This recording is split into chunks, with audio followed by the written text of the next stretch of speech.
หน้าตัก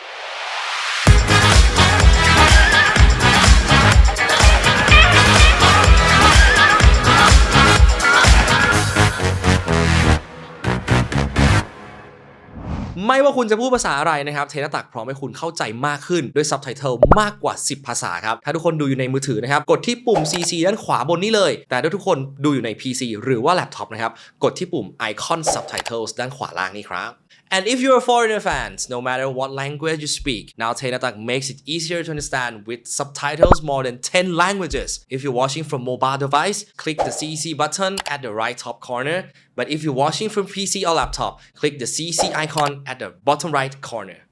Click, click. สวัสดีครับยินดีต้อนรับเข้าสู่รายการพบหมออวินนะครับรายการเพื่อการเสริมสร้างสุขภาพโป๊กเกอร์แห่งมวลมนุษยชาติรายการที่จะพาคุณไปเจาะลึกกลยุทธ์สู้โรคร้ายในเกมโป๊กเกอร์ครับกับผมนายแพทย์แชมป์อิสระครับผมแล้วก็บอกเลยว่าวันนี้พิเศษมากๆเพราะว่าเราอยู่กับซุปตาโป๊กเกอร์แห่งประเทศไทยนะครับยินดีต้อนรับครับผมคุณเต้นกนพงศ์ครับสวัสดีครับสวัสดีครับวันนี้เราก็จะอยู่กันแบบ2คนนะฮะเราก็จะมีนายแพทย์ท็อปแท็บก็เรียกว่าลาพักหยุดงานเป็นคุณหมอก็ติดภารกิจได้คุณหมอก็ต้องลาพักได้เพราะว่าไปเล่น APT เจจูนั่นเอง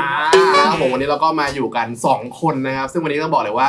พิเศษมากๆก็ถือว่าคุณเต้นก็ถือว่าเป็น1ซุปตาที่ชาวไทยติดตามนะครับมีทั้งถ้วยรางวัลแชมป์มากมายแล้วก็ทำ YouTube ทำยูทูบเบอร์ด้วยนะครับเป็นไงบ้างครับเต้นช่วงนี้ก็ผมติดอย่างนึงทำไมรายการนี้ต้องเริ่มต้นด้วยมวลมนุษยชาติครับมวลมนุษยชาติแล้วก็เป็นเปิดแบบยิ่งใหญ่เราเปิดรายการแบบยิ่งใหญ่ว่าเฮ้ยเราทำโป๊กเกอร์ให้แบบว่ามวลมนุษยชาติก็ได้เข้ามาเรียนรู้เราได้จี้จุดสู้โรคร้ายซึ่งวันนี้ก็มีอาจารย์หมอคุณเต้นช่วยมาจี้จุดให้แฟนเทนตักได้เลยครับยินดีครับจัดมาได้ข่าวว่าเพิ่งไปได้แชมป์ที่APT มาด้วย APT ก่อนหน้าเจจูครับเป็น APT อินชอนครับเป็นรายการอะไรพี่เป็นรายการ Single Day Mystery Bounty ครับซึ่งต้องบอกว่าคุณ Single Day High Roller Mystery โอ้โหยาวจริงนี่คุณได้แชมป์จริงวะเนี่ยใช่ผมก็ลืมเหมือนกันรายการอะไรเอาใหม่ที่ Single Day High Roller Mystery Bounty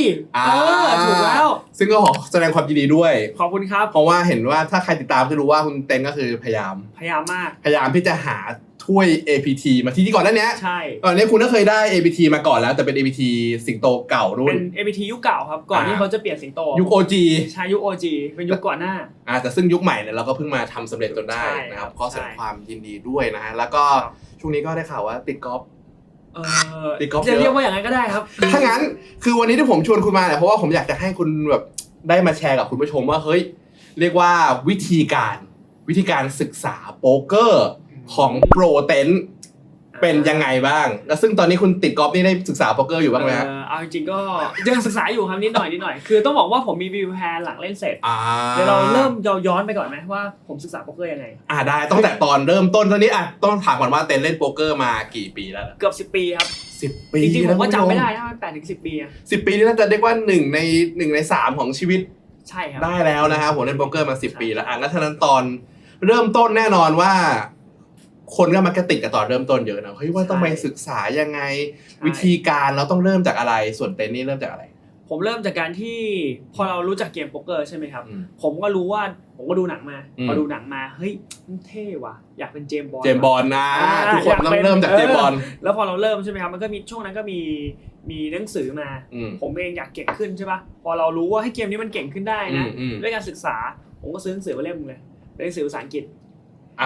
เรียบร้อยครับเรียบร้อยคือเราหนังสือมันมันดีมากเรียบร้อยคืออ่านจบความรู้แน่นไม่รู้เรื่องอ่านไม่ออกจริงๆอ่านไม่ออกจริงต้องบอกว่าหลังจากนั้นมาผมก็พยายามจะท่องศัพท์คือผมพยายามเอาอะไรนะออกฟอร์ด 3,000 ค่อยๆท่องศัพท์เว้ยพอท่องศัพท์ปุ๊บเพื่อจะอ่านมันให้เข้าใจแต่เป็นคำศัพท์ภาษาอังกฤษทั่วไปไม่ได้เจอเลยไม่เจอศัพท์โป๊กเกอร์เลยไหนว่าริเวอร์เทิร์นไม่เห็นจะมีคำใช่พอเราพยายามจะอ่านหนังสือเล่มนี้ไปเรื่อยๆเราก็รู้ว่าตัวเองถ้าไม่มีคนถ่ายทอดหรือคนสอนมันไปไม่ได้แน่ๆนี่เป็นบุลเลตพอยต์หนึ่งเลยนะว่าการที่คุณจะเริ่มเล่นโป๊กเกอร์เนี่ยใช้คำว่าถ้าเริ่มเองโดดๆเนี่ยมันค่อนข้างโอเคมันอาจจะได้สำหรับบางคนแหละแต่มันค่อนข้างยาก ต้องบอกว่ามันไม่เหมือนกันครับสื่อสมัยนี้กับสื่อเมื่อก่อนไม่มีสื่อไทยเลยหมายความว่าคนที่ไม่เข้าใจภาษาอังกฤษจะไม่มีทาง study poker ได้ยกเว้นหนังสือแต่เดี๋ยวนี้สื่อไทยพัฒนาไปไกลแล้ว fundamental อะไรก็สามารถหาได้ตามอินเทอร์เน็ตเรียบร้อยคุณสามารถมาดูช่องเทนาตะก็ได้จะดูช่องเทนกันพงก็ได้มีการอธิบายคำศัพท์วิธีการเล่นอะไรทุกอย่างมันเรียกว่ามันหาวิธีการศึกษาได้ง่ายกว่ามันอาจจะเริ่มเล่นศึกษาคนเดียวได้เพราะว่าเราก็ดู YouTube อะไรไปเองได้ทุกคลิปต่างประเทศแค่ซับสไครต์ช่องเนี้ยเราก็จะมีความรู้ขายของเก่งซะด้วยเรียบร้อยเห็นไหมได้ครับโอเคกลับมาต่อครับได้ครับคือหลังจากที่ผมเปิดหนังสือผมไม่เข้าใจอ่ะผมก็พยายามจะอ่านภาษาอังกฤษแล้วก็เรียนภาษาอังกฤษเพิ่มเพื่อจะอ่านมันสุดท้ายก็ไม่เข้าใจเหมือนเดิมผมก็ยังไม่ยอมแพ้ครับตอนนั้นผมก็นั่งไปเล่นทัวร์มาเจอคนผู้ชาย1คนเป็นผู้ชายที่เป็นคนไทยที่พูดไทยได้นิดหน่อยคนไทยที่พูดไทยได้นิดหน่อยนะฮะอาจารย์ผมเองผมรู้แล้วว่าใครคนไทยที่พูดได้นิดหน่อยใครครับก็คือพี่เต้ใช่พี่เต้พัชราครับคือเมื่อก่อนตอนแกอายุแบบ7-8 ขวบแกก็ไปออสเตรเลียแล้วแกก็เป็นเหมือนเป็นคนออสเตรเลียที่พูดไทยได้นิดนึงอ่ะแบบนี้จริงๆอ่ะแล้วผมก็คุยกับแกใช่ป่ะตอนที่ไปเล่น ABT เจอกันก็ไปฝากตัวสวัสดีแล้วก็พยายามจะขอเขาโค้ชช่วยเพราะว่าขอให้พี่เต้สอนใช่เหตุผลคือไม่ได้พี่เต้เก่งอะไรนะตอนนั้นอ่ะเรายังไม่รู้ไงว่าพี่เต้เก่งขนาดไหนเรายังไม่รู้จักขนาดนั้นแต่ปรากฏว่าเพราะพี่เต้แม่งพูดไทยได้เว้ยเป็นอาจารย์คนเดียวที่เล่นไฮโรลเลอร์แล้วพูดไทยได้เฮ้ยเราโหเขาเล่นในเขาเห็นว่าเขาเล่นในระดับสูงแล้วก็สามารถสื่อสารกับเราได้แน่นอนใช่ผมเลยเอาวะทีตอนนั้นมีทีอีกคนนึงที่ศึกษาพร้อมกัน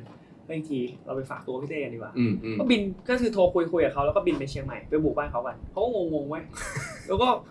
เขาก็แบบพาไปกินข้าวพาเที่ยวอะไรเงี้ยแล้วก็ฝากตัวอะไรจากนั้นมันก็แบบเท้าซีอ่ะจนพี่เต้สอนตอนนั้นพี่เต้เริ่มสอนอะไรบ้างตอนนั้นที่พี่เต้เริ่มสอนเนี่ยพี่เต้จะเริ่มสอนจากคำว่า GTO ก่อนพี่เต้ทำให้รู้จักเกม theory ก่อนว่าจริงแล้วเกม theory คืออะไรทำไมถึงต้องเล่น optimal อธิบายพื้นฐานคือปูพื้นฐานตั้งแต่แรกเลยครับแล้วก็คือตอนนั้นในหนังสือมันก็ไม่มี GTO ให้เปิดดูอะไรขนาดเนี้ยเพราะเมื่อก่อนเขาไม่ได้ใช้โซเวอร์นะครับเพราะว่าเทคโนโลยีมันยังไปไม่ถึงมันอาจจะมีโซเวอร์แต่มันรันนานมากแล้วมันก็ใช้เป็นวันนะหลายวันใช่แล้วเขาใช้อะไรรู้ป่ะ database จาก Excel เขา export มาแล้วเปิดไฟล์ Excel จะศึกษาโป๊กเกอร์คือเปิดคอมเปิดไฟล์ Excel ขึ้นมาแล้วก็ดูบอร์ดแล้วก็ดูว่าต้องเบสเท่าไหร่วันนี้ก็แบบฟิลเตอร์ใช้ Pivot โอ้โหจะบ้าตายจะบอกว่าเมื่อก่อนศึกษาโป๊กเกอร์ต้องทำอย่างนั้นจริงพี่เต้ก็ส่งมีไฟล์ Excel เปิดให้ดูนั่งสอนผ่าน Excel ครับแล้วต้องบอกว่าต้องถึง point นี้ต้องบอกว่าต้องใช้คำว่าคุณเต้นกับคุณทีโชคดีมากที่เจออาจารย์ที่สื่อสารได้แล้วก็ต้องบอกว่าเก่งมากๆใช่เมื่อก่อนพี่เต้น่าจะเป็นท็อป5ในเอเชียครับช่วงหนึ่งช่วงที่เรียกว่าศึกษาหนักๆเล่นหนักๆใช่ช่วงที่ยังไม่ไปเที่ยวบ่อยยังไม่ไปเที่ยวบ่อยคำถามต่อไปคือพี่เต้ไปเที่ยวไหนอ่ะไม่ใช่มือคาเฟ่ในคาเฟ่แล้วทีนี้สมมุติว่าหลังจากที่ตอนนั้นก็คือพี่เต้ก็สอนเราหาอาจารย์ที่ดีก่อนแล้วไอ้บุลเลตแล้วที่คุณผู้ชมทำตามคือเราต้องคือณตอนนี้เนี่ยมันศึกษาได้ก็จริงแต่ผมก็ยังเชียร์ว่าถ้าเราหาเรียกว่าคนที่เราคิดว่าเขาเก่งกว่าเรามันก็น่าจะไปไวกว่าชี้จุดให้ได้ชัดกว่าซึ่งตอนนั้นพี่เต้ก็สอนครบเลยว่ารีวิวแฮนด์อะไรทุกอย่างก็ใช่ครับพี่เต้เขาจะมีกฎเขาจะตั้งกฎกันในทีมว่าเขาเรียกว่าทีมเลยเรียกว่าเป็น3คนแล้วกันพี่เต้ผมทีพี่เต้ตั้งกฎว่าจริงๆแล้วเราห้ามเล่าแบดบีทเพราะว่ามันเสียเวลาถ้าคุณจะคุยแบดบีทคุณไปคุยแฮนด์ที่มันมีมูลค่าดีกว่าเพราะเวลาที่คุณคุยแบดบีทกันผมนั่งฟังผมนั่งทำความเข้าใจสุดท้ายมันเป็นแบดบีทผมต้องเสียเวลา5 นาทีคุณโดนเวลาทำอย่างอื่นดีกว่าก็ตั้งกฎว่าห้ามเล่าแบดบีทห้ามเล่าแฮนด์ที่มันเรียกว่ามันเล่นตรงตัวอยู่แล้วที่มันจะต้องโดนอยู่ต้องอะไรก็แล้วแต่ที่มันจะไม่ได้ประโยชน์ในการเรียนรู้แล้วกันใช่สมมติบอร์ดได้ท็อปเซตแล้วซื้อมาเขาติดอะไรไม่รู้ปึ้งมันเราต้องคอเทิร์นอยู่แล้วซึ่งมันเป็นไพ่ที่แบบแบดบีทที่เราโดนหรือว่าอออินกันที่เทิร์นปึ้งแล้วมาเล่าว่าวิเวอร์ตกมานี่มันเล่ามันไม่มีเหตุผลพี่เต้เขาจะค่อนข้างย้ำเรื่องนี้ครับทำให้เราเหมือนกับพอผมเริ่มไม่ได้เล่าแบดบีทนานๆเข้ารู้สึกว่าเราประหยัดเวลาไปเยอะแล้วแฮนด์ที่เราเอามาคุยส่วนมากมันจะเป็นแฮนด์ที่เราต้องคิดแล้วไงว่าเราจะแฮนด์อะไรไปคุยกับเขาเพราะเขามีเวลาจำกัดเรามีเวลาจำกัดแฮนด์ที่คุยกันมันเลยเป็นแฮนด์ที่มี quality hand ฉะนั้นผมอยากขยายตรงนี้ให้คุณผู้ชมนิดนึงว่าเฮ้ยแล้วสมมติว่าเรามี1แฮนด์ไปคุยกันเนี่ยมันจะต้องคุยกันแบบไหนสมมติว่าเราแฮนด์นี้ปุ๊บเราหาแฮนด์มี quality แล้วมันจะต้องไปคุยอะไรกันบ้างพี่เต้สอนวิธีจดแฮนด์ครับสอนว่าเราจะจดยังไงว่าวิธีการจดคือมีแพทเทิร์นแบบนี้นะจดแบบนี้เพื่อเร็วแล้วเวลาเล่นเสร็จแล้วก็โน้ตในโทรศัพท์คือเมื่อก่อนผมต้องมีแฮนด์ทุกแฮนด์ที่มีประเด็นผ ผมจะโน้ตกลับมา ก็หมายถึงว่าเราเล่นอยู่ปุ๊บพอแฮนด์ จ มัน บแฮนด์ปุ๊บ จบแฮนด์ปุ๊บมีเวลาก็รีบจดไปก่อน จดมันจะมีวิธีรัดเช่นแบบเช็คก็ใช้ตัว X แทนแล้วก็ enter ไปอีกแป๊บนึงแล้วก็พิมพ์แบบ ตัว C ก็คือ call แทนอะไรแทน อะไรประมาณนั้นครับ ทีนี้ผมอยากจะรู้ว่าที่เวลาไปคุยนี่พี่เต้คือจะดีเทลตรงไหนบ้างที่ฟลอปควรจะทำแบบนี้สิควรจะใช้ไซส์นี้ดีกว่าอะไรอย่างนั้นเหรอ พี่เต้จะเล่าตั้งแต่ P-flop ก่อนว่า P-flop เราทำไมถึงเล่นแบบนี้ P-flop มีอะไรแล้วใน flop พี่เต้ตอนนั้นในยุคนั้นพี่เต้จะมี Excel sheet หนึ่งที่เป็น database เพราะว่ายุคนี้มันยังไม่มี solver ใช่ไหมครับเขาก็จะมาดูว่าเขาจะแบ่งบอร์ดไปประมาณ215แบบประมาณว่าบอร์ดมันน่าที่บอร์ดมันมีแบบเป็นพันๆแบบแหละแต่บอร์ดที่ grouping กันได้เช่น A king 2 A queen 2 A king 2ก็คือ1แบบอะไรอย่างนี้เขามีพี่เต้มี200กว่าแบบใช่200กว่าแบบหมายความว่าที่มันใกล้เคียงกันบางบอร์ดใช้คอนเซปต์เดียวกันเล่นเพราะฉะนั้นเขาก็เลยกรุ๊ปความแตกต่างออกมาประมาณ200กว่าแบบ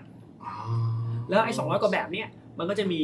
ใน Excel ที่ผมจำได้ว่าจะมีฟิลเตอร์ว่าควรเบสกี่เปอร์เซ็นต์โอเคแล้วเขาก็จะเปิดไอ้นี่มาแล้วก็แมทกับแทนเราแล้วก็จะคุยว่าเฮ้ยทำไมถึงเบสเท่านี้คอนเซปต์อะไรแล้วทำไมวิธีคิดเราถึงเบสเท่านี้นะแล้วทำไมตัวโซเวอร์ที่รันมาเป็นดัตเตอร์เบสให้เบสเท่านี้นะก็คือว่าโอเคเรามีเปอร์เซ็นต์บอกอยู่แล้วบอร์ดนี้ควรเบสเท่านี้แต่ก็อธิบายเหตุผลด้วยว่าทำไมเราถึงอยากเบ็ดเท่านี้เพราะอะไรยังไงต่างๆคือมันไม่เหมือนกับสมัยนี้ครับเพราะสมัยนี้มันคือการที่เราเปิดโซเวอร์ใช่ไหมเรากดเบสปุ๊บเราเห็นขึ้นมาเลยว่าในเรนเราเบสอะไรเช็คอะไรแล้วก็ดูของคู่แข่งได้เลยว่าคู่แข่งเรสกับอะไรคอกับอะไรหมอบกับอะไรคือสมัยนี้มันง่ายกว่าเยอะมากอ่ะเพราะไม่สมัยก่อนเวลาสตัดดี้อ่ะมันต้องอดทนอ่ะมันอดทนแล้วมันก็ต้องมันถึงเป็นข้อสำคัญว่าควรจะมีคนที่เก่งเป็นไกด์ใช่เพราะว่าเมื่อก่อนมันคือแบบมันไม่สามารถเปิดได้มันเป็นอะไรที่มันต้องจับต้องไม่ได้อะมันคือ Excel อ่ะพี่แชมป์จะเข้าใจ Excel ว่าแบบและ Excel ไม่ได้ตีกรอบเป็นฉากด้วยนะ Excel เป็นแบบตัวเลขอ่ะเขียนบอร์ดนี้ตัว A ตัว Queen ตัวอะไรก็ว่าไปแล้วก็ไล่ไปใช่แล้วมันก็แบบโหเหนื่อยมาวันนี้นะฮะผมก็อยากจะรู้ว่าคุณเต้นเนี่ยพี่เต้นของเรารีวิวแฮนด์แบบไหนหรือว่าจะนำสิ่งที่พี่เต้เคยบอกมารีวิวแฮนด์อะไรยังไงทุกวันนี้นะฮะเราก็จะมาเริ่มจากใช้แฮนด์ตัวเองแล้วกันได้เลยครับแฮนด์ตัวเองนี่คือเป็นแฮนด์ที่พี่เต้นเลือกมาไม่ใช่ผมไม่ได้เลือกมาเอามีทีมงานเลือกมาให้ทีมงานเลือกมาได้ครับผมเรามาดูที่แฮนด์แรกกันเลยนะฮะจำได้หรือเปล่าว่าแฮนด์นี้มันเป็นรายการอะไรยังไงครับเนี่ยจำได้ว่าผมใส่หมวกสีส้มเป็นบอสกอล์ฟผมไปซื้อหมวกบอสกอล์ฟมาแล้วไปตีกอล์ฟมาวันนี้โอ้เป็นโชว์หมวกซะแล้วใช่หมวกเท่นะสีส้มเท่นะเขาไม่ได้สปอนด้วยแฮนด์นี้เป็นแฮนด์ที่หมวกเท่จริงหมวกคุณเด่นมากเลยนะหมวกผมมาสีส้มที่อินชอนครับผมก็แฮนด์นี้ผมถือ King 10 Off Suit ครับนี่อินชอนนั่นคือที่คุณไปได้แชมป์มาที่ไปได้แชมป์แต่ไม่ใช่รายการนี้โอเคใช่เจอ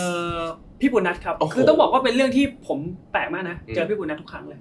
เฮ้ยบ่อยมากผมเห็นคือคุณมักจะได้โต๊ะเดียวกับพี่ปุณณัฐแล้วโต๊ะมันมีเป็น100อ่ะจับซื้อใกล้กันคืองง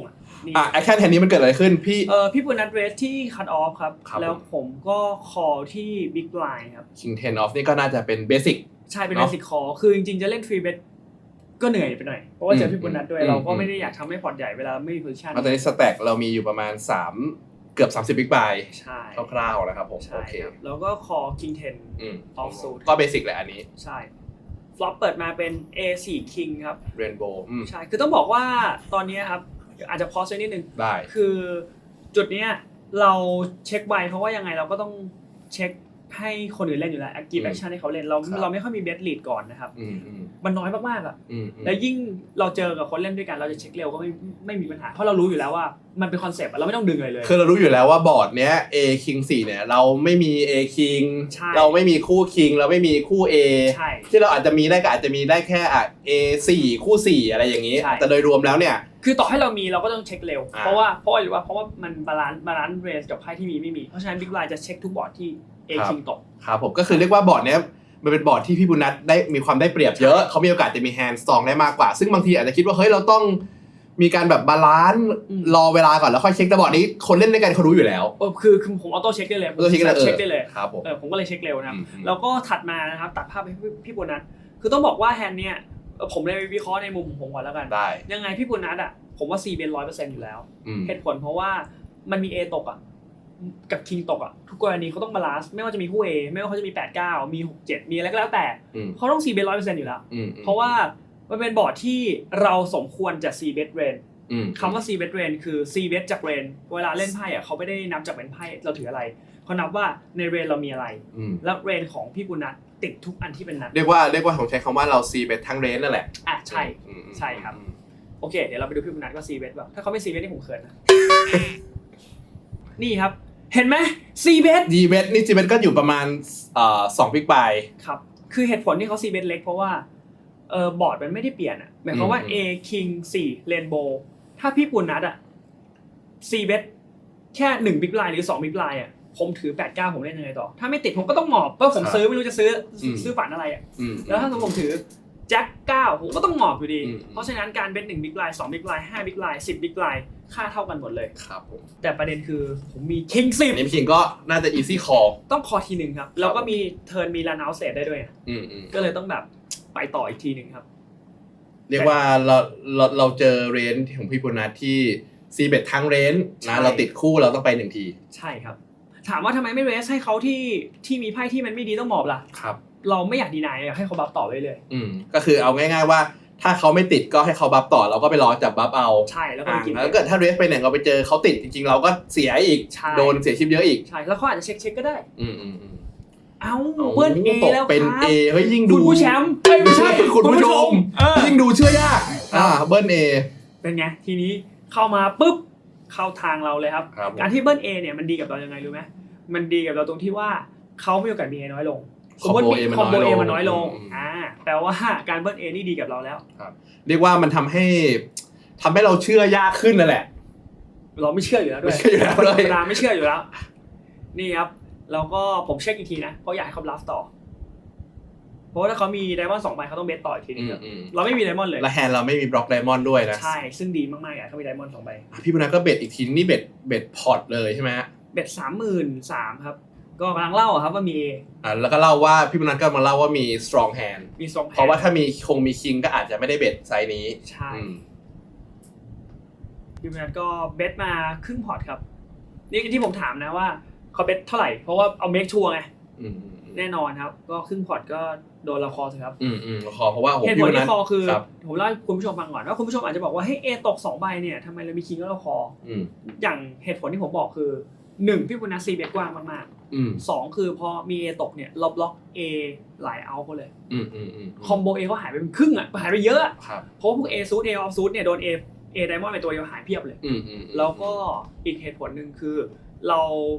ยังมีคิงครับซึ่งคิงก็เป็นแพรที่ยังชนะแบบคู่ควีนคู่แจ็คสมมุติเขาเบสคู่ควีนเพื่อจะไปเช็คริเวอร์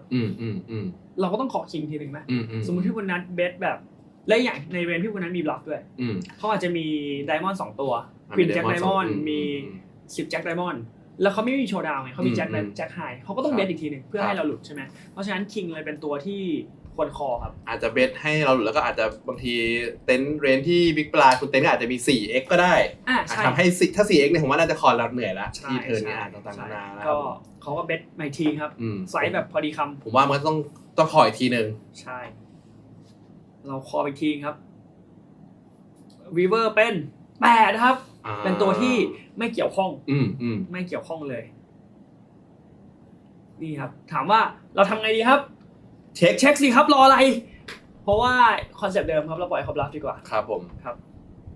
แล้วก็ทดไว้ในใจครับตอนในระหว่างนี้ในหัวผมคิดว่าพี่ปุณณัฐเบสเท่าไหร่ผมถึงจะหมอบแล้วทดในใจว่า 80% มาโดนผมคอแน่คือต่ำกว่าแสนนี่โอกาสคอนี่คือ 85%หมายถึงว่าคิดในหัวนะครับแล้วเดี๋ยวค่อยคิดอีกทีนึงก็คือถ้าประมาณแถวๆแบบว่า 75% อะไรน่าจะคอโดนผมแน่นอนคือถ้าไม่ใหญ่พอโดนผมแน่นอนนี่ครับแล้วเดี๋ยวมาดูเลือกไซส์ไหนเอ่ยเรามาดูโปรปุณณัฐเล่นกันดีกว่านี่ครับเป็นไซส์ที่เหนื่อยครับ 200,000 ก็คือแทบจะจับโอเวอร์เบสครับจับเต็นท์ออลอินน่ะใช่ครับเอาละครับทีนี้ภาพที่เราคิดไว้มันไม่เหมือนกันไงถ้าเกิดเป็นคนอื่นเขารับเขาไม่รับท่านี้ไงนี่เป็นพี่ปุณณัฐไงเลือกกดมาแบบ 200,000 น่ะก็คือตรงนี้เนี่ยก็ชัดแล้วว่าเรปเปอร์เซนต์ว่าตัวเองมี A ใช่เป็นอย่างน้อยใช่เป็นอย่างน้อยนะฮะมี A เป็นอย่างน้อยนี่จะบอกว่าแน่นอนครับกนพงศ์ครับไทม์แบงค์1ก่อน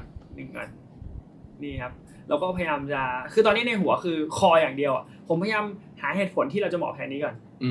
ครับคุณเต้นต้องคิดยังไงสมมติว่าโดนเนี่ยเอาอินอย่างเงี้ยที่ริเวอร์คือหนึ่งเลยเราหาคอมโบก่อนในหัวว่าเรามีคอมโบอะไรบ้างที่จะคอคอมโบอะไรบ้างที่จะเหมาะคือคอมโบที่หมายถึงคอมโบที่ไหลมาถึงจุดนี้นะก็คือไหลมาถึงจุดนี้ได้อาจจะต้องมี4มีคิงมีอะไรบางอย่างเราเหมาะคิงอะไรเราคอคิงอะไรอะไรอย่างเงี้ยคือแน่นอนว่าเราไม่อยากมีไดมอนด์เพราะฉะนั้นเราจะคอตัวที่ไม่มีไดมอนด์ครับเหมาะไปแล้วนะฮะแฮนด์นี้ที่ผมเหมาะเพราะอะไรรู้ไหมเพราะอะไรคือเพราะว่าเอาจริงๆป่ะแฮนด์นี้ผมไม่ได้เล่นไพ่นานนี่เป็นแฮนด์แรกหลังจาก6 เดือนนะเครื่องยังไม่ติดแล้วเป็นแฮนด์แรกจาก6 เดือนเป็นแฮนด์ที่ยากอ่ะแล้วผมขี้เกียจเล่นเหนื่อยแฮนด์นี้ผมก็เลยคิดว่ายังไงเรามีชิปเราสามารถหมอบแล้วเล่นแฮนด์ที่มันง่ายกว่านี้เพราะว่าจริงๆแล้วตอนโปรเซสผมตอนนั้นต้องคอแฮนด์นี้นะครับแล้วก็หลังจากจบแฮนด์นี้เราดิสคัสกันกับพี่บุญนัทผมก็เลยไปถามพี่รับปะเนี่ยพี่บุญนัทบอกว่าหรือว่า6-7ซู6-7ไดมอนด์มั้งโอเคก็คือ7ไฮ7ไฮ6-7โคดำเป็น6-7ด้วยเป็น6-7โพดำจะบอกว่าจริงๆแฮนด์นี้เป็นแฮนด์ที่น่าสนใจมากๆนะครับพี่บุญนัทบอกว่าถ้าเขามีคิงอ่ะเขาจะเอาอิน5นี้กับคิงควีนเพราะว่าเขาจะได้ value เต็มจากพวกคิงเองเฮ้ยโหดจัดอะหมายความว่าเขาแม้ไม่ต้องมี A เขาก็ได้ value เต็มได้มันต่างเลเวลมันค่อนข้างต่างกันนะครับถ้าสมมติเราเล่นกับคนอื่นเขาอาจจะเช็คโชว์ดาวด้วยคิงอาจจะเบทเทอร์อีกทีแหละแล้วก็ริเวอร์อาจจะเช็คใช่แต่ว่าในเลเวลเนี้ยเขารู้ว่าผมน่าจะคอด้วยคิงเขาเลยจะทำด้วยคิงควีนก็คือเป็นคิงเบสคิงเป็นเบสคิงที่จะให้เราคิงแจ็คคิง10 คอนี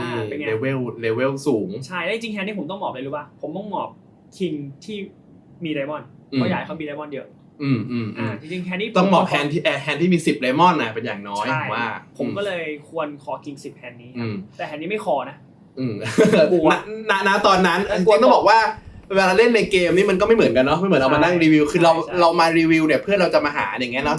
จุดผิดพลาดจุดบกพร่องแล้วกันถ้ามันเล่นถูกหมดในแฮนด์ที่เล่นเนี่ยมันก็ไม่ต้องไปรีวิวก็ได้ใช่ไหมฮะจริงๆแล้วในแฮนด์ที่พี่ปุณณัฐใช้อย่าง76พลังผมก็คิดว่าเป็นแฮนด์ที่ดีมากเพราะว่าไม่หนึ่งเขาก็ไม่บล็อกไดมอนด์ของเต็นด้วยใช่ไหมฮะไม่มีบล็อกไดมอนด์แล้วก็ไม่มีบล็อกพวกแบบควีนแจ็คควีน10แจ็ค10ให้ผมมีพวกนี้เยอะขึ้นคุณอาจจะมีพวกแบบว่าเนี่ยแจ็ค10ไดมอนด์แต่ถ้าผมเอาแจ็ค10อะไรพวกนี้มาคอผมก็รู้เหมือนกันแต่ว่าเทิร์นมันเป็นไอ้นี่พอดีไงเผลอๆสมมติคุณจะมีแบบเขาก็ไม่บล็อกแฮนด์ต่างๆที่คุณจะหมอบไม่บล็อกแบบว่าคิงต่างๆที่จะหมอบถูกทีนี้ก็เลยนี่ครับแฮนด์นี้ก็เป็นแฮนด์ที่ต้องบอกว่าพี่บุญนัทใช้ไซส์ดีมากผมตั้งปณิธานในใจนะว่าต่ำกว่า100,000โดนคอแน่นอนคิดในใจนะผมจะ snap คอด้วยแต่ปรากฏว่าเขาใช้ไซส์มาทำให้เราคิดเลยใช่ก็คืออันนี้ก็คือแบบว่าrepresentเลยว่ามีเอก็คือเขาอ่านคุณออกว่าคุณมีคิงอ่ะผมคิดว่านะพี่บุญนัทเขาก็กลับมาถามผมว่าแล้วถ้าพี่เบส70,000 คอป่ะโอ้บอกว่า70,000นะพี่โดนผม snap คอแน่นอนก็หมายถึงว่ามีคุณดิสกันจริงๆพี่บุญนัทก็เป็นอีกคนนึงที่เปิดมุมมองกับโป๊กเกอร์ให้ผมเหมือนกันเพราะจริงๆพี่บุญนัทเป็นคนที่เก่งมากๆเขาจะคิดซ้อนคิดไปทีใช่ป่ะพอเราคุยกับเขาเราก็จะได้ไอเดียในการพัฒนาตัวเองคุยกับคนเก่งๆเราก็จะได้ไอเดียว่าเฮ้ยคนเก่งเขาคิดแบบไหนเขามีไอเดียแบบไหนใช่ครับเราเวลาไปเล่นกับเขารอบหน้าเราจะได้หาบางจุดที่เราจะไปเอาเปรียบเขาเปรียบเอาไปคู่ต่อสู้ได้ใช่แต่สมมติพี่บุญนัทเขาคุยกับเรารอบหนึ่งแล้วเขาน่าจะรู้แล้วว่าเราต้องคิดแบบนี้รอบหน้าเขาจะคิดเหนือกว่าแล้วว่าเราต้องแอสซูมว่าพี่บุญนัทจะคิดเหนือกว่านั้นเราต้องคิดเหนือกว่าเขาอีกทีนึงมันเป็นเกมของเลเยอร์ซ้อนเลเยอร์แล้วคุยแฮนด์กันเยอะใช่ป่ะพอเล่นกันเองเราก็ต้องเตรียมตัวมาเหมือนกันเตรียมตัวว่าเฮ้ยเต็นรู้แล้วว่าคิดแบบนี้พี่บุญนัทก็รู้แล้วว่าคิดแบบนี้นะอะไรอย่างงี้ก็ต้องมีการแล้วพี่บุญนัทน่าจะปรับให้ว่าผมคิดแบบนี้แล้วผมก็ต้องปรับอีกว่าพี่บุญนัทall inเบสกับคิงควีนได้ใช่ป่ะผมต้องคออะไรวะเนี่ยคนเราก็ต้องปรับกันไปเรื่อยๆซึ่งนี่ผมว่าเรื่องนี้เป็นเรื่องที่น่าสนใจเพราะว่าคุณผู้ชมที่ดูทางบ้านเนี่ยแน่นอนว่าคุณผู้ชมตื่นเช้ามาแล้วไม่ได้เล่นโป๊กเกอร์กับพี่บุญนัทนะฮะใช่อย่างที่บอกนะเราเห็นว่าพี่บุญนัทเนี่ยจะ all in king queen ให้คิงที่ดีกว่าคอแต่ว่าอย่างที่บอกคุณผู้ชมตื่นเช้ามาไม่ได้เจอพี่บุญนัทไปอาจจะไปเจออิโนอิเน่ที่ไหนก็ไม่รู้ที่เขาอาจจะไม่มีการแบบ all in เบ็ดโอเวอร์เบ็ดแจมแบบนี้ด้วย7-6โพดำนะฮะเปิดมาทีไรก็คือ A queen ปักมาทีไรก็เจอ A king ปักอย่างเงี้ยนะฮะเราต้องดูด้วยว่าเลเยอร์ของผู้เล่นที่เราเจอด้วยเนี่ยมันเป็นใครต้องบอกว่าวิธีการที่คุณเต้นคิดพี่บุญนัทคิดเนี่ยเขาก็ต้องมาปรับอีกทีถ้าเจอผู้เล่นคนละแบบถูกไหมเพื่อเรารู้ว่าแบบนี้ไม่มีบัฟในท่านี้อะไรก็ว่าไปสำคัญมากๆครับเพราะว่าในเรนที่โผล่มาเนี่ยเราไม่ใช่คิดแต่เรนคนอื่นแล้วก็ตัดช้อยมันต้องตัดช้อยจากความเป็นจริงเนี่ยว่าคนนี้จะเล่นแฮนด์นี้แบบนี้หรือเปล่าเราคนนี้จะเป็น A แบบนี้หรือเปล่าบางคนจริงๆนะถ้ามี A เขาอาจจะไม่ได้เป็น A ไซส์เล็ก เพราะเขาจะเบสเขาคิดว่ากลัวฝัดดองไงเบสเอซะใหญ่ผมคิดว่าคนทั่วไปแฮนด์นี้เขาอาจจะเบสเอไซส์ที่ใหญ่มากๆใหญ่ระดับใหญ่กว่านี้ใช่เพราะอันนี้เขาเบสแบบไม่ถึงครึ่ง ขึ้น เลย พอร์ตประมาณใช่ซึ่งเล่าเนียนมากนะเห็นว่าวิธีการเล่าเรื่องว่าแบบเป็น A เนียนมากครับนะฮะแล้วก็นะความเนียนได้ความรู้การรีวิวแฮนด์ซึ่งแฮนด์นี้ต้องบอกว่าโปรเตนก็หมอบผิดไปติ๋มไปหน่อยเจอพี่บุญนัทคือถ้าเป็นผมช่วงพีคๆนะผมคอใบปักไปแล้วฮะโอ้เรียบร้อยอาจจะโดนพี่บุญนัทได้6-7 เทอ่ะเราไปดูที่แฮนด์ต่อไปกันเลยดีกว่าอันนี้นี่ถ้าเป็นไททันที่เวียดนามใช่ครับนั่นกี่ปีแล้วครับอันนี้อันนี้ก็นาน 2-3 ปีแล้วเนาะ2 ปีกว่า2 ปีกว่าจริงๆแฮนด์นี้ก็เป็นแฮนด์ที่น่าสนใจ1แฮนด์ครับเพราะว่าตอนนี้ผมค่อนข้างมีชิปเล่นใน Triton Main Event อันนี้ต้องบอกว่าโต๊ะที่เจอเล่นด้วยนี่ก็มีทั้งเอเดรียนมาเทอสนี่คือตอนนี้ก็ถือว่าเป็นเบอร์ต้นๆของโลกนี่ครับแต่ว่ายังแพ้ปุณณพุเสแหละโอเคแฮนด์นี้เป็นแฮนด์ที่ซิงเกิลเรสใช่ไหมครับใช่ซิงเกิลเรสต้นคอครับแฮนด์นี้ก็เจอกับเอเดรียนแอคชั่นของแฮนด์นี้เป็นยังไงครับก็เป็นเอเดรียนเปิดOpen Race ผม3 bet คู่คิงเขาคอผม3 bet จากคัทออฟเขาเปิดจากไฮแจ็คโอเคติดกันเลยครับโอเคครับเขาคอมาดูฝากกันครับบอร์ดนี่บอร์ดคู่คิงแล้วบอร์ด A ปักก็คือเป็นบอร์ดที่การพงเหนื่อยบอกแค่นี้ก็คือคู่คิงก็เหนื่อยหน่อยไม่ชอบเลย A ปักแต่แน่นอนครับเอเดรียนเขาก็น่าจะต้องเช็คมานะฮะตามสูตรเขาต้องเช็คมาอยู่แล้วเพราะว่าให้เกียรติแล้วเขาเช็คเร็วเลยเขารู้ว่าอยู่ดีแบบในไซส์แค่ไหนคือไม่ต้องลีลาอะไรเยอะครับเช็คเร็วเลยแต่แน่นอนว่าบอร์ดนี้เนี่ยถ้าเราวัดทางเรนเนี่ยเราก็ไม่ได้มีแค่คู่คิงเนาะเราก็จะมี A คิง A ควีน A อะไรมีเซต9มีอะไรต่างๆเซต A ก็ต้องต้องซีเบตไปอยู่แล้วแล้วผมซีเบตเล็กๆครับก็ใช้คอนเซ็ปต์เดียวกันคือถ้าเขาไม่มีตัวที่ขอได้สมมติเขามีเลสเซเขามีคู่5เขาทำไงถูกไหมหรือเขามีคู่10เนี่ยต้องขอทีนึงเพราะอาจจะมีคู่5คู่6เขาก็เหนื่อยแบบไปต่อยแล้วผมว่าบอร์ดในปากนี้การที่เบ็ดเล็กๆเนี่ยมันก็ยังทำให้คู่10อะไรเงี้ยต้องคออยู่แต่ว่าบางไพ่ที่มันตัดทิ้งไปเลยอ่ะต้องมองยกตัวอย่างเป็นควีนแจ็คตัวแบบดอกจิกหรือเป็นแบบควีนแจ็คอาจจะคอการช็อตนะเอาคิงแจ็คดีกว่าคิงแจ็คดอกจิกมันไปต่อไม่ได้แล้วอ่ะเขาก็ต้องหมอบถูกไหมครับทีนี้เทิร์นออกมาก็ถือว่าไม่ได้บริกซะทีเดียวเพราะว่ามีแบ็กดอร์ฟัดดอร์ใช่ครับเป็น3ที่มีแบ็กดอร์ฟัดดอร์ซึ่งตอนนี้คุณเต้นเบ็ดไปที่ฟลอปแล้วก็เขาคอมาใช่ครับก็ตอนนี้ในความคิดผมนะคิดว่าถ้าสมมุติเราเบสเทิร์นอีกทีนึงอ่ะวีเวอร์เขาจะเช็คให้เราควรกำหนดราคาที่เทิร์นก็คือเต้นคิดว่าไอเดียของเต้นตอนนี้คิดว่าดีกว่าเช็คเทิร์นแล้วก็ไปรอคอริเวอร์ถูกไหมใช่เพราะถ้าเช็คเทิร์นแล้วรอคอริเวอร์ที่คู่คิงอ่ะเหนื่อยสมมติว่าโดนพอร์ตมาริเวอร์เหนื่อยอ่ะแล้วเขามีโอกาสสวิตช์เปลี่ยนเกมเสิร์ฟได้พอสมควรเหมือนกันเพราะถ้าเราเช็คเทิร์นในบอร์ดที่เวทถูกไหมถ้างั้นโทษดีครับถ้างั้นเต้นคิดว่าสมมติถ้าเบสที่เทิร์นตอนนี้เต้นเล็งว่าไม่นับการไปเช็คแบ็กที่เรียกว่าเล็งว่ามันก็ยังพอจะได้ value จากแฮนด์ที่แย่กว่าใช่อันนี้ถ้าเขาขอคู่10มาเขาไม่ใช่ว่าต้องขอคู่10อีกทีนึงหรือเขาขอคู่แจ็คมาอะไรเงี้ยเขาอาจจะมาอีกทีนึงเพราะว่าถูกไหมครับหรือเขาขอแบบบางแฮนด์ที่เป็นแบบสมมติเลสเซ่10แจ็คไดมอนด์เขาต้องคอที่เทิร์นต่อหรือว่าแบบว่าเป็นแบบว่าคือแม้ว่าตอนนี้ในมือเราเนี่ยจะมีคิง2ใบแต่ว่ามันไม่บล็อกคิงฟัดดอเลยใช่หรือจริงๆอาจจะเป็น10แจ็คโพดำเป็นอะไรแล้วแต่ที่มันเป็นฟัดดอเป็นคิงควีนไดมอนด์คิงควีนโพดำเขาต้องคอมาอีกทีนึงเขาว่ายังไงไพ่เขามีโอกาสที่เป็นตัวที่เราไม่ให้เขารอฟรีอยู่แล้วครับแล้วก็ยังดีกว่าด้วยเพราะที่เราเบสเทิร์นมันโชว์ความสตรองดีกว่าเช็คเทิร์นแล้วปล่อยคำรับแล้วทีนี้เต้นจะเลือกไซส์เท่าไหร่ที่จะคีปให้มีแฮนด์ที่แย่กว่ายังคอเราอยู่ผมเบสไม่ได้ใหญ่มากตอนนี้ผมเบสประมาณ 70% 75%คือเหมือนกับถ้าเบส 100% มันคงใหญ่มากเกินอ่ะถูกไหมผมเบสให้มันเล่นต่อได้เบสตามทีวีก็66-75%ผมเบสประมาณนั้นเท่าที่ผมจำได้นะครับแล้วก็เบสไปแล้วก็โดนคอครับที่เทิร์นวีเวอร์ตก9โพดำครับ9โพดำก็ถือว่าเป็นใบที่ไม่ค่อยดีสำหรับเราค่อยดีเพราะว่ามันคอมพีทแบ็กดอร์แล้วก็เราเองลายนี้ก็ไม่มี9เท่าไหร่ด้วยใช่แล้วมี A9 ครับถ้ามี A9 ใช่แต่ว่า King 9ก็เหนื่อยอ่ะไม่ค่อยมีอ่ะครับผมว่า King 9ก็อาจจะอยากไปไม่รู้เช็คไปดูริเวอร์หรืออะไรนั่นแต่แล้วก็แต่เรามี A9 แน่ๆถ้าเรามีเอเดรียนเบนนี่อาจจะมีทั้งแจ็ค9 10 9ซูแจ็ค9ซูเขาก็ยังมีอยู่ถ้าเขามีแจ็ค9เขาอาจจะมีแจ็ค9โพด เพราะว่าแต่พอ9โพธิ์ดำตกมาแล้วถ้าเขาผมว่าแจ็ค9เขาจะมี9น้อยครับใช่แล้วเขาจะมีเขาอาจจะมี A9 ไปเลยเป็น A9 ดอกจิก A9 หัวใจครับที่เขามีนะ2คอมโบอะไรประมาณนี้ครับแล้วเขามีคอมโบบลัฟตรงเนี้ยเขามีคอมโบเหลือที่ไม่ติดอะไรก็เป็นพวกไดมอนด์2ใบเป็นควีนแจ็คไดมอนด์คิงแจ็คไดมอนด์แล้วก็มีพวกแบบแล้วตอนนี้ฮะในโป๊กเกอร์เขาเรียกว่าเปลี่ยนเสิร์ฟโดนเปลี่ยนเสิร์ฟครับก็คือใบนี้เนี่ยตอนนี้เนี่ยเอเรียนก็คือ represent แล้วว่าตอนนี้เอเรียนก็คือ represent ว่าไม่ใช่แค่ A ละเขา represent อะไรก็ได้ครับตอนเนี้ย represent ว่าตัวเองมีอย่างน้อยก็คือเป็นตอง9เป็นอย่างน้อยคือ top range เขาอ่ะมีทั้ง AX แต่ AX น่าจะไม่ทำ AX ไม่ได้ทำท่านี้ผมว่า represent อย่างน้อยเลยก็ต้องเป็นตอง9หรือ flush หรือตัวที่ใหญ่ไปแล้วเซต8ไล่ไปแล้วตอง9 flush แล้วก็ full house แล้วก็มีแบบมีคู่3ได้ไหมคู่3อาจจะไม่คอฟอร์ไม่น่าถึง89ซูดอีกตัวนึงถูกมั้ย89ซูดไดมอนด์89ซูดหัวใจ89ซูดดอกจิกถูกมั้ยที่เป็นไปได้แล้วก็ตัวที่มี value ก็จะมีประมาณนี้ตัวที่ bluff เขาลองคิดนะ miss draw เขามีอะไร10แจ็คซูดไดมอนด์ทุกไดมอนด์ที่เป็นตัว draw หมดถูกมั้ย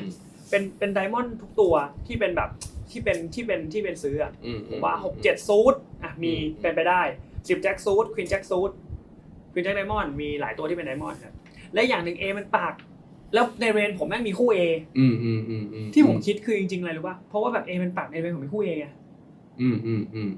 คุณจะมา aggressive ใส่ผมได้ไงถูกมั้ยนี่ครับคิดนานเลยครับคือถ้าเป็นคนอื่นที่ไม่ได้เก่งมากอ่ะแค่นี้ไม่ได้เป็นมือต้นๆของโลกผมมองให้เว้ยเพราะคือเต้นมองว่าถ้าเกิดว่าเป็นคนเล่นตาสีตาสาทั่วไปเนี่ยอาจจะไม่ลายนี้ไม่เจอบลัฟน้อยมากเขาจะไม่มีบลัฟเขาอาจจะไม่กล้าบลัฟต่อด้วยไพ่แบบไพ่ที่เป็นดรอแล้วอ่ะเขาก็คงเช็คยอมอ่ะแต่นี่ไม่ใช่ไงเป็นมือระดับท็อปของโลกครับเราได้คิดครับผมก็คิดต่อนะดูเนี่ยอันนี้ผมพยายามจะดูเส้นเลือดเขานะดูว่าเฮ้ยมีอะไรที่เขาเคลื่อนไหวแปลกๆไหมเขาป่วยหรือเปล่าเขาเป็นความดันไหมใช่ไม่ใช่ดูว่าระดับการเต้นของหัวใจกดหนวดไว้หรือเปล่านี่หนวดเฟิร์มเลยนะฮะเอเดรียนขอยังใช้อีก1 time bank นะอันนี้ผมคิดเยอะมากที่ผมคิดเนี่ยผมไล่พยายามนึกหลับตาหาเรนในหัวนะผมหลับตาแล้วเห็นภาพแต่ซึ่งแบบว่าต้องบอกว่าคิงในมือเราก็ไม่ได้บล็อกรับเขาเลยที่เขาจะพวกไดมอนด์แต่ก็อาจจะไปโดนคือถ้าเรามีคิงที่เป็นโพธิ์ดำสัก1ใบก็จะดีกว่าที่จริงแค่นี้ผมชอบคิงโพธิ์ดำในมือใบนึงมากกว่าครับแต่ก็ดีแล้วที่ไม่มีคิงไดมอนด์แต่ถ้ามีคิงโพธิ์ดำก็เมคชัวร์ไงแต่นี่ตอนนี้ในใจคิดว่าไม่มีคิงไดมอนด์เว้ยไม่มีคิงไดมอนด์เว้ยเอาทำแบงค์ไปใช้เรื่อยๆมีอีกเยอะไม่ได้นะฮะคือต้องบอกว่ามีเวลาคิดนะเนี่ยเราคิดได้นะก็ในหัวนี่คิดอยู่นะครับคือคิดวนแล้ววนอีกอ่ะวนแล้วพอคิดเสร็จปุ๊บวนอีกรอบนึงในใจคิดว่าโดนป่ะวะแม่งคอไปแล้วเป็นอะไรเอ่ยโอ้โหโดนนะฮะควีนแจ็คโพธิ์ดำนะครับผมมาจนได้ครับผมแล้วก็ทำให้เอาเลยป่ะฮะเอาเลยครับแล้วก็ออกไปคุยกับพี่ปนันครับตอนนั้นลองคิดดิผมจะมีแฮนด์เป็นถ้าเขามีควีนแจ็คไดมอนด์เขาเล่นท่านี้ป่ะถูกป่ะคือเขาก็บาลานซ์มากพออ่ะหมายถึงว่าเขาก็รู้ว่าถ้าเขามีบลัฟเขาต้องเล่นท่านี้เขามีแฮนด์จริงเขาต้องเล่นท่านี้ไงถูกไหมแล้วเราเป็นคนที่ไม่ค่อยเชื่ออยู่แล้วไงคือเราเชื่อพี่บุญนัทอย่างเดียวเลยคือไม่มันเล่นหลายปีแล้วเมื่อก่อนผมดื้อกว่านี้ไงเมื่อก่อนพี่บุญนัทผมโดนคอผมแล้วยิ่งออินนี่เลยว่าหน้าคอว่ะถูกป่ะมันยิ่งหน้าคอเข้าไปอีกอ่ะเมื่อก่อนนี่โดนแล้วเนี่ยแต่ตอนนี้คือผมค่อนข้างไม่ aggressive ขนาดนั้นแล้วก็คือแบบอาจจะไม่ได้ขอเยอะมากแล้วนี่เป็นเรียกว่าแฮนด์เก่าๆฉะนั้นสมมุติว่าอย่างนี้สมมติว่าคุณมารีวิวแฮนด์อย่างนี้แล้วบอกให้คุณผู้ชมอยากได้รู้อย่างนี้คุณจะมาคิดว่าแก้จุดไหนของตัวเองมาอย่างนี้สมมติแฮนด์นี้ตอนนั้นผมจะแก้ว่าจริงๆเมื่อก่อนนะผมมองภาพว่าผมunblock king diamond ณตอนนั้นคิดอย่างนี้ให้เขามี king diamond แล้วก็พอเขามีตัว diamond หลายตัวเราชนะพวก6-7เราชนะ10แจ็คเราชนะทุกไพ่ที่เป็น diamond มิติโอเคแล้วเราไม่มีคีย์ที่บล็อกคิงไดมอนด์ผมก็คิดว่าคอแต่เดี๋ยวนี้มันไม่มากพอไงมันต้องลึกอีก1สเต็ปคือว่านอกจากอันบล็อกเขาแล้วต้องบล็อกตัวมีเขาด้วยควรจะเป็นคิงโพธิ์ดำเราจะควรจะเป็นคิงหัวใจที่ถือแล้วก็คิงโพธิ์ดำหรือคิงนอจิกและคิงโพธิ์ดำเราถึงจะคอแฮนด์นี้ก็คือว่าเป็นเรียกว่าเรื่องของบล็อกเกอร์เพราะว่า ต้องบอกว่าสิ่งที่เขาจะคอที่ฟลอปมาจากเพราะว่าเราเป็นเล็กๆเนี่ยเขาก็มีโอกาสจะคอพวก King Queen Backdoor อะไรเงี้ยจะมีอยู่ King Jack Backdoor ต่างๆมาเหมือนที่เขาคอ Queen Jack Backdoor มานะครับแล้วก็จะมาคอมพีทเป็น Backdoor ฝาดได้ฉะนั้นเราควรจะต้องมีบล็อกเกอร์สัก1ใบใช่ถ้าเรามีตัวนั้นเราจะบล็อกฝัดเขาหลายตัวเลยนะจะบล็อก King 10บล็อก King Jack บล็อก King Queen ที่เขาคอมาแปลว่าโอ้โหฝัดเขาเหลือแค่อะไรรู้ว่า10 Jack Suit กับ Queen Jack Suit โพดำเหลือน้อยมากกลายเป็นว่าโอ้โหตอนนี้ไอตัวที่เขามีจริงมี2ตัวแต่ตัวที่เขาไม่มีจริงเราไม่ได้บล็อก King Diamond ใช่ป่ะเขามีเป็น10-20ตัวโอ้โห10กว่าตัวแปลว่ามันควรจะเลือกแบบ10 ต่อ 2ป่ะตอนนี้เราไปหาสปอตที่เรียกว่า10 ต่อ 10สมมติแล้วกันมันคือครึ่งมันควรจะเลือกครึ่ง12ไงเห็นไหมคำว่า12คือ10คือตัวไม่มี2คือตัวมีนะเข้าใจว่าโอเคเราเป็นสปอตที่เราเรียกว่าที่เต็นท์จะสื่อเมื่อกี้คือว่าสปอตที่เฮ้ยเขามีบลัฟที่หาได้เยอะมากๆกว่านี้กว่านี้ถ้าเกิดว่าเราบล็อกแฮนด์เขาไปใช่แล้วก็มีตัวที่มี value น้อยกว่านี้เมื่อกี้เนี่ยมันอาจจะเรียกว่าครึ่งเกินไปเขามีทั้งบัฟแล้วก็มีทั้งvalue ที่อาจจะเยอะเกินไปแล้วแฮนด์เราก็อาจจะเหนื่อยไปหน่อยครับแต่ไปดันโซเวอร์แล้วนะคอคิดคู่คิงครับแต่ว่าคอคู่คิงที่มีโพดัมและไม่มีไดมอนด์ก็อย่างที่พูดไปใช่ที่พูดไปคือแฮนด์นี้รันโซเวอร์มา 2-3 รอบเป็นเคสสตั๊ดดี้ที่ดีในการเล่นบล็อกเกอร์นะถ้าใครไม่เข้าใจว่าบล็อกเกอร์มาดูแฮนด์นี้มาดูคลิปนี้ครับเทหน้าตักแล้วก็มากอมาเนี่ยจะเข้าใจไปดูนี่เป็นสามารถดูได้ที่ช่องคุณเต็นท์กันพงษ์นะอันนี้ด้วยไปดูสดๆได้ด้วยนั้นใช่ครับเป็น Triton Poker EP 5ครับไปดูได้ตั้งแต่2 ปีที่แล้วครับคือต้องบอกว่าแฮนด์ที่เราจะคอนเราอยากจะบล็อกแฮนด์ value เขาด้วยแล้วก็ไม่บล็อกแฮนด์ที่เขาจะบลัฟใช่จริงๆถ้าเราคิดได้ละเอียดพอมันนั่งคิดนั่งไล่คุยกันมันก็จะมีมันโผล่มาเป็นฉากๆมันไม่เหมือนกันนะอยู่ตรงนั้นเนาะมันอยู่ตรงนั้นมันมีทำแบงค์แล้วมันก็เวลาบีบหัวใจเลยว่ะบีบตัดสินใจสิเวลาจะหมดแล้วนะแล้วผมเข้าใจเวลาเล่นเนี่ยที่จะโยนทำแบงค์แต่ละอันเนี่ยก็เสียดายทำแบงค์มันจะใช้หมดทีนี้เลยเหรอวะใช่ต้องคิดให้ออกอีกต้องพยายามรีบคิดทุกอย่างมันเร่งไปหมดเนาะใช่มันเร่งหมดแล้วก็นับชิปเขาอีกเพราะมันไม่ได้มีแบบชิปที่มันตายตัวเหมือนเราคุยกันข้างนอกไงชิปเท่าไหร่วะมาทำแบงค์แรกนี่ไม่ได้มีสแตทขึ้นให้เห็นใช่ทำแบงค์แรกนี่ดูไซส์เบสดูพอร์ตดูอะไรคิดนิดหน่อยหมดแล้วทำแบงค์2นี่ไล่เรนเขาไล่จบละทำแบงค์3นี่วนอีกรอบนึงวนเข้าไปนับคอมโบวนเข้าไปคือวิธีคิดมันก็แล้วแต่แบบตอนโปรเซสนะแต่จริงเราควรทำวิธีคิดไว้ก่อนหน้านะเวลาคิดอย่างเป็นระบบจะทำให้คิดเร็วกว่าไปคิดหน้างานแบบด่วนโหผมว่าเรื่องนี้สำคัญมากเลยนะแล้วก็เป็นประโยชน์กับคุณผู้ชมมากคือการรีวิวแฮนด์นี่มันมีประโยชน์สุดๆเลยนะมันทำให้เราเห็นว่าคือแล้วผมก็เรียกว่าณตอนนี้เลยสำหรับผมคือ respect เต็นมากทำไมครับก็คือในแง่ที่ว่าคุณเอาแฮนด์มา2แฮนด์แล้วเป็นแฮนด์ที่คุณเรียกว่าโดนทั้งโดนบัฟ1แฮนด์แล้วก็คอผิด1แฮนด์เฮ้ยคุณเต็นคือเปิดมากว่าเฮ้ยบางคนอาจจะสมมุติเอาแฮนด์แล้วผมจะแฮนด์มารีวิวต้องเอาแฮนด์ที่ตัวเองเก่งมาดิวะไม่ดีเอาแฮนด์ท็อปฟอร์มมาดิวะเราแฮนด์ที่เราได้ experience ครับนี่ฮะนี่สิ่งที่ต้องเป็นบุลเลตพอยต์อีก1บุลเลตพอยต์ของการศึกษาของคุณเต็นก็คือเฮ้ยมันไม่จำเป็นว่าต้องเอาแฮนด์ที่แบบคุณจะไปโชว์แฮนด์คนอื่นนะถ้าคุณไปเอาแฮนด์ที่คุณคิดว่าคุณเล่นเพอร์เฟกต์อยู่แล้วอ่ะโชว์ทำไมแฮนด์ที่คุณแบบติดนัดอยู่แล้วเล่นท่าไหนก็ได้อ่ะโชว์ทำไมจะโชว์ทำไมมันจะได้ความรู้อะไรใช่แต่นี่คือเอาแฮนด์ที่เฮ้ย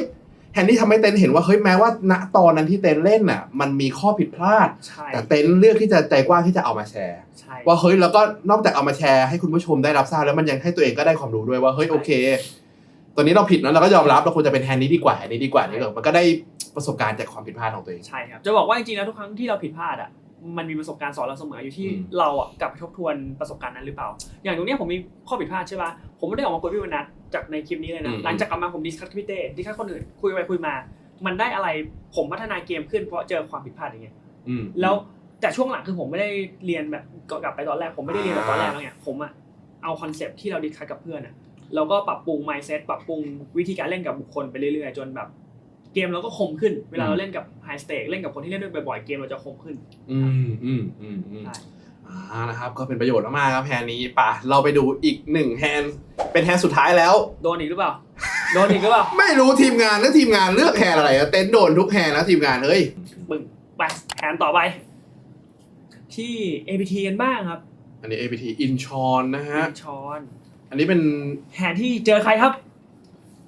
ใครครับแม่พี่บุญนัทหรือเปล่าไม่ใช่คู่สี่ก็เป็นแฮนด์เดิมนะที่เราเป็นโต๊ะเดิมเรียกว่าเป็นโต๊ะเดิมที่เราเล่นกันรอบแรก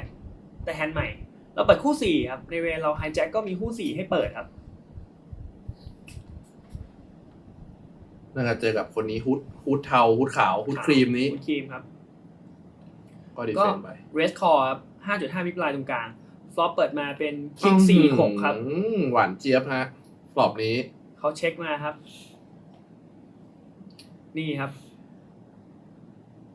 คือตอนเนี้ยในหัวผมนะ อืม ในหัวผมนะ คิดว่าอะไรรู้ป่ะ บอร์ดเนี้ยเป็นบอร์ดของใครเอาจริง จริงๆมันค่อนข้างผมว่ามันก็คือความก้ำกึ่งอยู่ประมาณนึง ไม่ นะ ใช่ของเราแค่ทีเดียวนะ ใช่ใช่ จะบอกว่าถ้าเราไม่มีคิงแล้วคิงเรามีถึงคิงเลยว่าตำแหน่งเนี้ยคิง10 อืม กับคิง9ซูดอ่ะคิง8ซูดบางครั้งมีคิง8ซูดบ้างแต่คิงออฟที่เรามีแค่คิง10ออฟ ใช่พอยนี้ผมว่าน่าสนใจมากเพราะว่าคุณผู้ชมผมเชื่อว่าจะมีหลายคนที่ผมเคยได้ยินมาว่าพอคิงปักก็คิดว่าเรามี A คิง ใช่จริงๆเรา คิดแค่นี้ ไม่ใช่ ไม่ใช่นะฮะ เราต้องดูว่าคิงในเรนเรามีอะไรบ้าง คือต้องบอกว่าอย่างตรงเนี้ยโอเคใช้คำว่าถ้าใช้คำไม่ถูกก็คือเรามี strong king แล้วกัน แต่ว่าการที่มี king ที่เยอะกว่าเนี่ยต้องบอกว่า big buy มี king เยอะกว่า มีคิงเยอะกว่า อืม ครับแล้วก็บิ๊กไบมีตัวหลายตัวนะบิ๊กไบมี6-4มีคิง4มีคิง6เราไม่มีคิง6เราไม่มีคิง4แล้วบิ๊กไบก็มี53มี57มีหลายตัว ที่มัน connect กับเพราะว่ามันเป็น high low low ใช่ connect กับ low board ใช่ เพราะฉะนั้นนะครับแฮนด์เนี่ยจริงๆแล้วอ่ะไซส์แล้วแอคชั่นที่เราอยากทำตอนเนี้ยคืออยากให้พอร์ตมันใหญ่ ครับ ผมเลยจงใจเบสเล็กให้เขาเรสจริงๆมันเป็นอีกขั้นหนึ่งที่ว่าถ้าเราเบสใหญ่ปุ๊บเขาก็จะแค่คอใช่ป่ะแล้วผมรู้ว่าบอร์ดเนี้ยเป็นบอร์ดที่ถ้าเราเบสเล็กจะโดนเรสเสมอครับเพราะฉะนั้นผมเลยจงใจเบสเล็กมากๆเพื่อให้เขาเรสก็บิ๊กไบถ้าบิ๊กไบเล่น GTO อ่ะบิ๊กไบต้องเรสหลายไพ่กับบอร์ดนี้ครับเป็นแบ็กดอร์ฟลาชเป็น backdoor ฝัด state ดอแบ็กดอร์สเตทอะไรเงี้ยครับแน่นอนครับเขาเรสครับก็ แล้วซึ่งตรงนี้นี่สมมติว่าบางคนคุณผู้ชมทางบ้านอาจจะคิดว่าเฮ้ยโอ้โหบอร์ดมันมีฝัดดอมีสเตทดอเราติดเซตจะรีบยังไงดีจะใส่กลับเลยไหมเนี่ยอะไรอย่างเงี้ยกลัวไหม คือคอนเซปต์ที่บอกครับผมไม่ชอบเล่นแอคชั่นต่อไปเรื่อยๆผมอยากให้เขามีบลัฟอยากให้เขามีแอคชั่นต่อหมายความว่าจุดนี้ผมเลยเลือกที่จะตัดสินใจแค่คอเพราะว่าเขาจะมีอีกหลายบลัฟที่เขาต้องเล่นต่อครับ ครับผม เช่นเขามี75มีหัวใจใบหนึ่งหรือ75หัวใจ2ใบเนี่ยเทิร์นอ่ะเขาต้องเล่นต่อเพราะเขาเช็คเรสสอบมาแล้วอ่ะ แล้วจริงๆแล้วเนี่ยเขาอาจจะมี85ไดมอนด์ก็ได้สมมติมีแบบ78ใช่ยังมีไดมอนด์78หัวใจมีหลายไพ่ที่เขาต้องเล่นต่อครับ คือมันเป็นแทนที่เขามีเอาอาจจะเป็น78ออฟสูตรมีหัวใจใบหนึ่งอะไรอย่างเงี้ยแต่ถ้าเรา all in ไปอ่ะเขาหมอบแผนพวกนี้นะครับ ถูกไหมเราแค่คอครับจริงๆเราไม่ค่อยกลัวนะเพราะว่าคู่4เนี่ยมันทำให้ถ้าเราเบิ้ลคิงหัวใจมาเราก็เป็นฟูลเฮาส์เราไม่ค่อยกลัวมากนะแต่ A ตกแล้วเขาเช็คเลยอ่ะคือ A ตกไม่ดีอ่ะสำหรับเราอ่ะคือผมไม่ชอบ A ตกเพราะถ้าเขามี6-4เป็น2 pair เจอ A king เขาก็เหนื่อยถูกไหมคือผมเลยไม่ชอบ A ตกนะมัน A ตกมันยิ่งแบบเฮ้ยการณพงศ์อาจจะมี A หัวใจกับ X หัวใจได้นะเป็นนั่งท็อปแพร์ฝัดดอเขาอาจจะมีกัตช็อตไม่กุ้นหรือเปล่าอะไรอย่างเงี้ยผมไม่ชอบ A ตกเลยนะแต่ตอนนี้ก็เราไม่อยากเช็คฟรีเราก็ต้องเบสครับอยากจะเพิ่มชิปลงพอร์ตแล้วเนาะใช่คืออยากจะ all in ที่ Weaver ครับแต่ผมก็เบสไม่ได้ใหญ่มาก82,000ในแสนเกือบ140,000ครับผม ครับก็ประมาณเลยฮาร์ฟมาหน่อยก็ไม่ได้ใหญ่มากเพราะให้เขาซื้อต่อได้ผมคิดมาแล้วว่าเขาซื้อมาแล้วเขาเอาไม่คุ้มเพราะข้างหลังผมไม่ได้เหลือพอที่จะให้คุ้มค่าแต่ต้องบอกว่าใบนี้นี่เป็นใบที่ไม่ดีสำหรับบิ๊กบายมากๆใช่เป็นใบที่แบบไม่ดีสำหรับเขาเพราะว่าใบนี้จริงๆนะเขาก็เหมาะไปเนาะเพราะใบนี้จริงๆแล้วเนี่ยถ้าเกิดว่าเต็นท์สมมติว่าเต็นท์ไม่มีเซต4สมมติเต็นท์จะโฟลตแทนอะไรมาบ้างสมมติที่อยู่ในสถานการณ์นี้ผมว่ามี A หัวใจใบหนึ่ง A high หัวใจใบหนึ่งที่ runner ได้หรือว่าเป็น A high backdoor ฝัดใช่ไหมมันมี A high backdoor ฝัดได้ A high diamond ใช่แต่ผมอาจจะคอด้วย A หัวใจ5อะไรก็ได้ไร้สาระหมายถึงว่าเป็น A หัวใจกับ5ไร้สาระเพราะว่า A หัวใจมัน runner ได้แล้ว5มันก็เป็นตัวกลางที่เสียบสามารถทำ state ได้คุณผู้ชมมันจะสงสัยเฮ้ย5มันเกี่ยวอะไรก็คือหมายถึงว่าเฮ้ยสมมติว่า4 5 6ครับเทิร์นมันตก7ครับตก3เรามีสเตตรอให้มันไปต่อได้ แล้วส่วนที่มี A ที่ผมบอกจะบอกเฮ้ย A หัวใจ A Diamond เกี่ยวอะไร Diamond ก็คือสมมติว่าเทิร์นมันออกมาเป็นแบบ Queen Diamond อย่างเงี้ยเฮ้ยเรามีสมมติว่าเราถือ A Jack Diamond ออกเป็น Queen Diamond โหเรามีซื้อสเตตดออะไรต่างๆนานาเรามีเอาเยอะที่มันจะสามารถเล่นต่อได้คือเราไม่จำเป็นว่าต้องคอแต่ คิงอะไรอย่างนี้ถูกไหมฮะใช่ต้องต่อแต่จริงๆเราอาจจะคอด้วย A4 Diamond เราอาจจะคอด้วย A6 Diamond ต่อ A ตกมันยิ่งทำให้เราคอมพิวทูแพ้ง่ายขึ้น ครับ แล้วถามว่าทำไมเราไม่บอก C ม6ที่ฟอบล่ะเรารู้ว่า Big Buy Rest ด้วยกัตช็อตแบ็กดอร์ฟัดอะไรเงี้ยเยอะเราต้องปรับตัวในการคอเยอะขึ้นแล้วเกมนี้เป็นเกมไฮโรลเลอร์คนที่เล่นกับเราค่อนข้างเข้าใจเกมในระดับหนึ่งเพราะฉะนั้นผมคิดว่าเขาจะเรสด้วยหลายไพ่มากๆครับก็อย่างที่บอกไปว่าเต็นก็เลือกอยู่แล้วคุณเต็นเลือกที่จะเบ็ดเบาๆที่ฟลอปไปแล้วเพราะยิ่งล่อให้เขาอยากจะเรสมากขึ้นนะฮะแต่ซึ่งก็สิ่งนี้ก็ต้องไปปรับตัวอีกนะสิ่งที่นิสสนว่าแบบคุณไปเจอตาสีตาสาที่ไหนที่คุณรู้ว่าเขาเช็คเลสแบบนี้เนี่ยมักจะเป็นโอ้โหอย่างน้อยก็ท็อปแพร์แน่ๆต่ำท็อปแพร์สมมติถ้าเจออย่างนั้นสมมติว่าแฮนด์นี้ผมเชื่อว่าถ้ามีแบบ7-8สมมุตินะ7-8หรือว่าเป็นแบบบางไพ่ที่มี5อะไรเงี้ยที่มี5เกี่ยวในนั้นอย่างเงี้ยผมเชื่อว่าบางทีบิ๊กไบอาจจะเรสไพ่เหล่านั้นก็ได้อะไรเงี้ยที่เช็คเรสไพ่เหล่านั้นพวกแบบว่าเป็นไฮการ์ดแล้วก็มี5 1ใบต่างๆนะซึ่งเราก็ต้องดูด้วยว่าเฮ้ยคู่ต่อสู้เราเป็นใครอย่างเต้นน่ะรู้แล้วว่าเฮ้ยคนที่เล่นด้วยเนี่ยมีความสามารถที่จะทำท่าแบบนั้นใช่เพราะว่าในเกมนี้เป็นเกมที่ค่อนข้างใหญ่ครับใน AVT อ่ะคนก็เลยถูกกรองมาได้ระดับหนึ่งว่าเขาเล่นประมาณนี้นะเราก็เลยต้องเราปรับตัวไม่ยากครับเพราะว่าเรารู้อยู่แล้วด้วยไซส์ของเกมมันปรับตัวมาแล้วในเหมือนเมนอีเวนท์ที่เราสามารถเจอคนที่เล่นเก่งมากๆได้แล้วเจอคนที่ไม่ค่อยเก่งมากๆได้ครับสมมติว่าเฮ้ยสมมติว่าถ้าเราเจอคนที่เขาสมมติว่าเต็นเจอคนที่เช็คเลสอย่างน้อยเราพูดสลับกันเจอคนที่เช็คเลสอย่างน้อยเป็นผมสมมุติว่าเขาเช็คเลสแค่คิงสตรองคิงเท่านั้นสมมตินะเขาเช็คเรทแค่ Strong King เท่านั้นสมมตินะว่าไม่มีหรือไม่มีบัฟเท่าไหร่เช็คเรทเป็น Strong King เท่านั้นอย่างเงี้ยคู่4อย่างนี้เราก็สามารถที่จะผมว่าผมมันจะเบสแบบ35ถึง 50% ก็เบสไซส์ใหญ่ขึ้นมาหน่อยเพราะเขาไม่เบสอยู่แล้วนี่แล้วถามว่าทำไมเราไม่เบสใหญ่ถ้าคนประเภทนั้นผมว่าเขาน่าจะค่อนข้างกลัวใช่ป่ะการที่เบสใหญ่ไปเขาก็จะหมอบง่ายขึ้นอยู่ดีเพราะว่าเราก็เลยจะเบสก็คือเอาง่ายๆเต็นท์หนังสือคือเขามีเขาคอแน่ๆใช่เขามีเขาไม่มีเขาก็หมอบแน่ๆฉะนั้นเราไม่จำเป็นต้องเบ็ดเล็กๆละใช่แล้วก็เบ็ดเพิ่มไซส์ขึ้นมาใหญ่ขึ้นหน่อยดิฉะนั้นโหการเล่นนี่สำคัญมากนะต้องมีการโหนดล็อกในหัวแล้วว่าเราเจอใครใช่เจอใครเป็นแบบไหนฉะนั้นการมารีวิวนี่ก็สำคัญใช่โหนดล็อกแล้วก็แก้เรทในหัวว่าเฮ้ยคนนี้มีอะไรบ้างคนนี้มีอย่างนี้แหละถ้าเป็นพี่ปูนัทเบ็ดไซส์นี้มีอย่างนี้แหละคนนี้เบ็ดอย่างนี้ไม่มีอย่างนี้หรอกใช่ครับถูกต้องโอ้โหนะครับแฮนนี้ก็เทคพอร์ตไปไม่มีเฉลยด้วยเพราะว่ามันไม่ใช่โต๊ะไลฟ์สตรีมใช่ก็ไม่มีเฉลยครับแต่ว่าก็เข้าใจว่าเราเล่นดีอ่ะนะครับผมโอเคนะครับแฮนนี้ก็ถือว่าสุดยอดมากๆเลยนะครับ3แฮนในวันนี้ให้คุณผู้ชมได้เห็นตัวอย่างผมว่าไปเห็นตัวอย่างของความว่าเฮ้ยของหนึ่งเลยผมว่าเป็นความ humble ของเต็นนะครับที่เอาแฮนด์ที่เฮ้ยมันสามารถมาคือเอามาแชร์เนี่ยเราไม่ได้แชร์แต่แฮนด์ที่มันถูกต้องเท่านั้นใช่ได้เห็นจุดผิดพลาดแล้วทำให้คุณผู้ชมผมว่าจะทำให้คุณผู้ชมทางบ้านเนี่ยกล้ามากขึ้นแหละกล้ามากขึ้นที่จะรับ ที่จะนำแฮนด์ที่จะนำแฮนด์ที่มันบอกเฮ้ยเรารู้ว่าเราเล่นไม่ดีเนี่ยออกมาผมว่าออกมาสอบถามออกมาสอบถามออกมาดิสคัสคนอื่นนะครับแล้วก็รวมถึงเฮ้ยวิธีการที่จะบอร์ดต่างๆวิธีการศึกษาแต่ทีนี้มันก็วิธีการศึกษามันก็ต้องบอกว่าง่ายขึ้นเยอะใช่ครับแต่ว่าพูดถึงตอนนี้มันเกมโป๊กเกอร์มันไม่มีเกมที่มันไม่มีท่าที่แบบถูก 100% หรอกมีแค่ถูกที่สุดในช่วงเวลานั้นกับคนนั้นเพราะฉะนั้นทุกคนไม่ต้องกังวลว่าที่ทุกคนเล่นแบบนี้อาจจะเล่นแบบนี้แล้วบวกแต่มันเป็นผิดในหลักการของเกมทฤษฎีแต่จริงๆแล้วเวลาเขาอาจจะ adjust มากพอจนกลายเป็น winning player ในสเต็กนั้นๆแล้วเขาอาจจะเล่นกับกลุ่มนี้แต่เขารู้ว่าจะกินยังไงรู้ว่าเฮ้ยกลุ่มนี้เล่นแบบนี้กินยังไงมันก็วิธีการนั้นมันก็อาจจะถูกกับพวกเราก็ได้ที่เล่นอย่างนี้ถูกไหมคือเลยไม่อยากให้ทุกคน judge ว่าการเล่นแบบนี้ผิดให้แบบนี้ถูกให้แบบนี้ผิดคือมันให้แบบนี้เหมาะกับเกมที่คุณเล่นหรือเปล่าแล้วก็มีข่าวดีสำหรับคุณผู้ชมนะครับซึ่งตอนนี้เนี่ยคุณเต้นกระพงกำลังจะเปิดคอร์ส